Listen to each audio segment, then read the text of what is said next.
Howdy, y'all. It's FC Danny. I am an autistic working adult who loves to work out, but in the past have struggled to maintain a bit of consistency. I have a job, friends, and am regularly involved in my church. I do a lot of things that a lot of people would say are good things. But I'm supposed to add exercise, a consistent sleeping schedule, a side hustle, hopefully someday a wife and kids, and be attentive to them while maintaining all these things. My neurotypical peers struggle to perform half of these things, and as someone with autism, one who has less in the tank than my peers, attempting to maintain all these things have left me feeling burnt out. I remember one day my job had me moving some furniture. I did an upper body workout that morning and really pushed myself. I remember while moving the couches, I had to sit down for a couple of minutes, not because my arms are sore, but because I just had zero mental energy. I had a brain cloud that had me struggling severely to focus on anything, to the extent that I called somebody to pick me up because I just didn't feel safe driving home. This feeling of mental exhaustion has left me unable to focus on things, and at times has forced me to sit out whole days or feel mentally checked out for a whole week because I just simply couldn't do it anymore. But I enjoy exercise, so I wanted it to be a part of my life somehow. And I found a method that works for me. I want to talk about some things I've implemented that helped me maintain both. First, I wanted to set some priorities that I can build my workout plan around, of which I have picked three. First, and I think it should be everybody's first priority, injury prevention. Later on, I will delve into how this uniquely affects me as someone with autism. Secondly, to grow strength. And third, to schedule a more autistic friendly workout schedule, one that works around life and its various ups and downs. First, I wanted to talk about growing stronger. A couple months back, I was helping my brother move a treadmill upstairs, and he failed miserably. The treadmill was really heavy, and I was just not strong enough to do anything about it. Not only did we fail, but in doing so, we damaged the stairs at my brother's place, and it ended up costing him a pretty penny. Soon after that, in my morning readings, I read about what Jesus spoke in Luke 12:35, saying, "Stay dressed for action and keep your lamps burning." I realized the way that I was living my life, in some ways, was just not keeping my lamps burning enough that when it came time for action, I was ready. So I could have picked many different actions. I chose to start working out. That helped me start. But during this iteration of working out, I was always just pushing myself really, really, really hard, but I couldn't sustain it. I was in this cycle of pushing myself hard, then felt burned out. I wanted to do better, but I felt as though I just couldn't. A small wording change has shifted my mindset and has helped me be a catalyst for my growth, not only in working out, but in life in general. I've learned that sometimes the way that you word things can make a world of a difference in the way that you view things. During this attempt, I realized that going for strength was the strive for an ideal that, if I reached, would be good, but was too vague to quantify. And so I look at the strong mans of the world and think, man, my strength will never reach that goal. Instead of strength, I simply wanted to grow stronger, which can be achieved pretty simply. Going up one rep at a time, getting up the weights very slowly, is growing stronger. Another thing I needed to take into account is that I know a lot of people with autism have struggled quitting jobs, have quit their jobs, or have been fired because job performance dipped because they were struggling to recover. And I know that I have naturally less mental stamina than my peers. A fact that people need to face, especially with those prone to exhaustion, is that working out does take a major toll on your nervous system. And as much as your physical body needs to recover, your mind also does too. When I go online and I watch videos, I see things like push yourself to failure. Only a couple reps in the tank. I've tried that, and I just mentally cannot do that and sustain a job. And what's infinitely more important than getting the ideal gains is being able to pay rent. So when planning my workouts, what is recommended as the ideal physical fitness may not be the ideal mental fitness that you can sustain within your life. I've had several days of my adult life where I've been working on a project for 8, 10, maybe 12 hours, but the day after I would have such brain fatigue that watching TV felt like too much stimulation. Life happens, and I may not be able to do what I normally do some weeks. I needed to develop a workout plan that obviously worked in developing strength, but when I needed to, could scale back pretty easily and still effectively develop my strength. If you watched enough of the workout side of YouTube, you've probably heard of these three main splits: the bro split, the push-pull leg split, and the upper-lower split. For the next section, I want to look into which one of these threes are both, most importantly, scale backables for life and its various uphills and downhills. First is bro splits. This works mainly one part of the body. The most common workout days I've seen are chest, back, legs, shoulders, and arms. A few problems have arose, though, in my research. For one, of the three split, this seems to be the least effective in terms of muscle gain. Although isn't my main goal, points to it not being necessarily most effective in terms of strength gain. So not only is it least effective, but because of the way that it's structured, it's difficult to conceptualize a method upon which we can scale back. It's either 5 days or nothing. For those reasons, I think this might not be my method. Next up is the push-pull leg split. This is a 6-day-a-week workout plan. On a typical 7-day schedule, it would look like you would do a push, pull, and a leg day, then repeat the cycle, and rest on the 7th day. One of the benefits of this is that it repeats the days. If one week I'm feeling mentally tired, I could easily just take out one push, pull, and leg day. I could combine the push and pull and make it 2 days. It's fairly scalable while maintaining its effectiveness.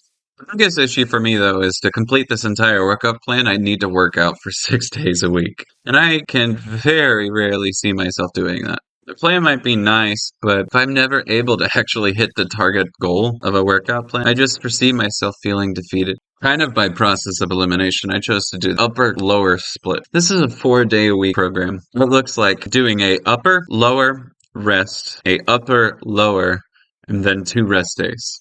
Similar to the previous split, it's not difficult to conceptualize scaling back. I pretty easily could eliminate one or both of the upper and lower days, allowing for an adaptability for a stressful week. This not only has been shown to be one of the best for strength gains, but also one of the most life-friendly workout sets. As for the specific workout plan, I also need to take into account I will struggle to mentally recover. So I tried to be minimalist in the way that I designed these sets, doing the same 4 upper body and 4 lower body exercises each workout, using an adjustable dumbbell set that I got from my friend who impulse bought it during COVID. Life tip: always have financially manipulatable friends for free stuff. Works great for me. Please don't. But he gave me a discount for this because the power of friendship. And I purchased a small adjustable bench. Especially now, I realize that this is not overly cheap, especially for a lot of people who aren't in the best financial situation, and I recognize how blessed I am.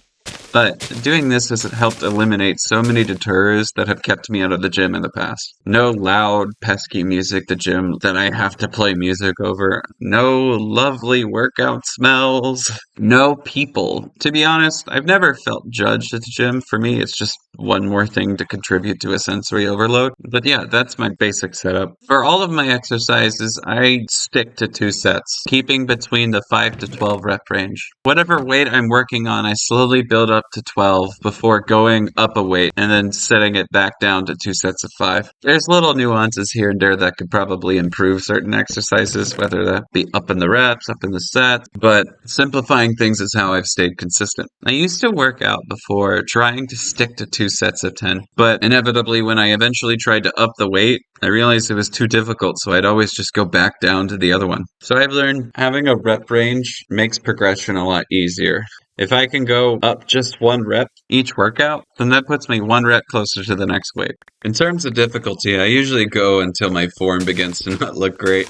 I push myself quite a bit. I enjoy doing that, but again, it can be mentally taxing. I recently had to take 3 weeks of workouts and made myself only go up 1 rep on a single exercise. Not even each exercise per workout. By the end of it, my muscles were used to the resistance and my mental exhaustion went down. Honestly, I enjoy pushing myself. It took a lot of self-discipline to limit myself, but I needed to do so I could recover. Also, every once in a while, I'll drop the weight and go for a little bit more reps. Honestly, just to mix it up a bit. If you're beginning to work out, though, a big goal should be getting in the habit of going. This is not only good for building up the habit of working out, but also for a lot of habits. I'd probably say start out at about 50% capacity initially, then go up each exercise 2 to 4 reps until you're starting to feel a bit of struggle, and from there lower the amount of progression that you were making to maybe 1 or 2 reps per exercise per workout. You'll slowly progress from there, and to quote Atomic Habits, episodes by James Clear. Progression is the biggest motivator. Another thing that I like to do that is to track all my workouts in a notebook. I mentioned I do 2 sets per exercise. Some people do 2 to 3 or 4. I go 5 to 12 reps with varying weights and 8 different exercises. If that's like a lot to keep up with, what you and I do outside of working out is way too important for us to have all of that memorized all the time. Here's a little picture of what I'll do. The handwriting is typically significantly worse because I'm huffing and puffing after a heavy lift, trying to write this down. But I decided I'd clean up one for the video, I guess. In this example, we're doing curls. If I were to do something like bench supported rows or something like that, I would just put row, simplify everything, you know? Then I'll put 2 or however many sets I do, because I stick to 2, it's always 2, put an X, and then write out each of the reps for my set. So if I did, hypothetically, 3 sets, where my first set I did 11, then the second set I did 10, then the third set I did 9, I would write all that out. I've heard a lot about the effectiveness of drop sets, but again, keeping it simple has helped me stay consistent. If you go to a gym, find a place to put it and always put it back in that pocket. Because I work out at home though, my notebook never leaves the bedside table that it sits on.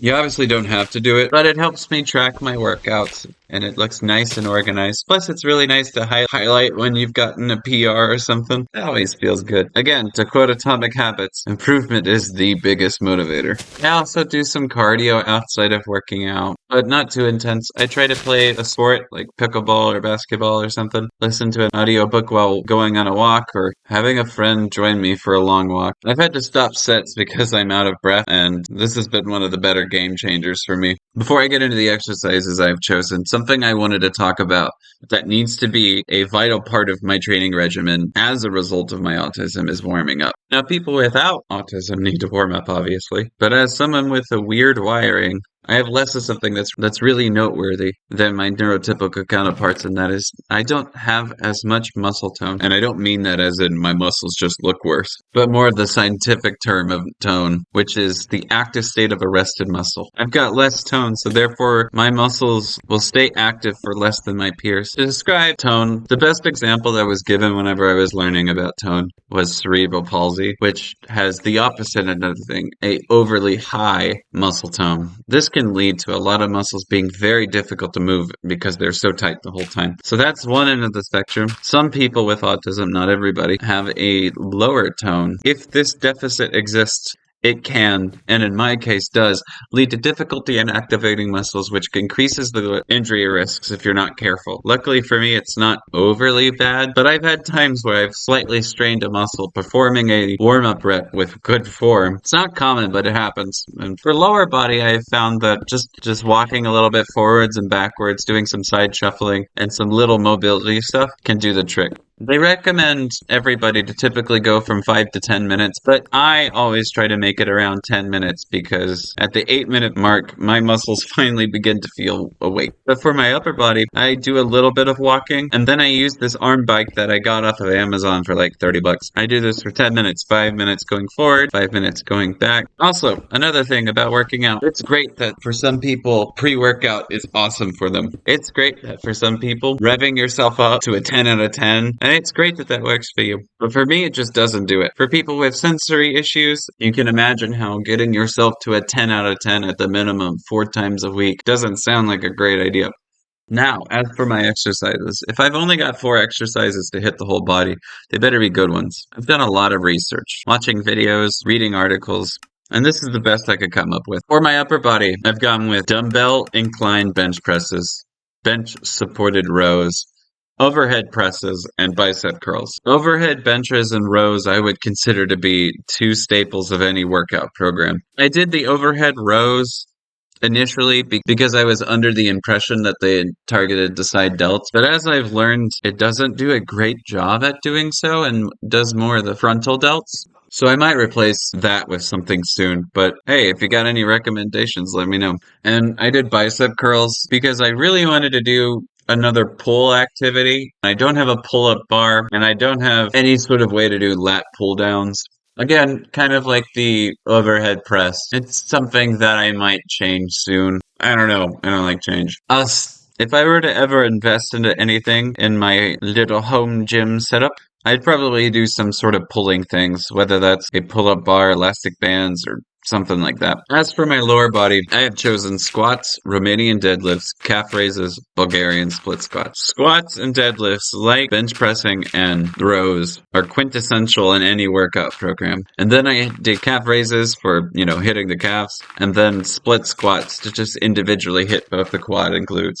Another weird autism thing. Prior to doing Bulgarian split squats, I like to do some sort of light core activation activity. Early on, my legs were strong enough to do it, but I would lose balance. I assume it has something to do with the lower tone I was talking about earlier. So implementing a couple of sit-ups or maybe a lightly weighted walk helped my core stay active throughout the exercise. But if your core is an issue for this exercise, I'd recommend first, if you're not regularly walking, to begin to do so and do some lightly weighted walk. The function of the core is to keep the body aligned, so it can demonstrate more of functional strength than what sit-ups or crunches can do.